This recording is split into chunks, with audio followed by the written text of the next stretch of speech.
সপ্তাহে দিনের মতো এমন আঙ্গুল ফোটাতেছেন, তবে বলবো ভুলেও মজাটা আপনি আপনার নিজের সাথে করিয়েন না, কারণ এটার কারণে ইন দ্য ফিউচারে আপনার এই আঙ্গুল ফোটানোর কারণে অস্টিও আর্থ্রাইটিস বা আর্থ্রাইটিস জাতীয় ডিজিজে ভুগতে পারেন। কেন আমি বলি, যখন আমাদের এই জয়েন্ট থাকে, এই জয়েন্টের ভিতরে এক ধরনের সাইনোভিয়াল ফ্লুইড থাকে এবং ফ্লুইডের ভিতরে ছোট ছোট বাবল তৈরি হয় আপনি যখন প্রেশার দেন, এবং যখন আমরা এমন জোরে প্রেশার দিই তখন বাবলসগুলো ফেটে যায় এবং এই শব্দটা উৎপন্ন হয়ে থাকে।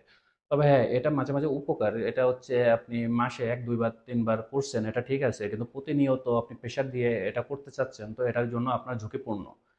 কারণ আপনি যখন এমন প্রেশার দিবেন, ভিতরে একটা কার্টিলেজ থাকে, কার্টিলেজ ক্ষয়ে যায় এবং বয়স যখন ৩০ থেকে ৩৫ বা ৪০ থেকে ৪৫ হয়ে থাকে, তখন এই অস্টিওআর্থ্রাইটিসের মতো মানে আপনি রোগে ভুগতে পারেন।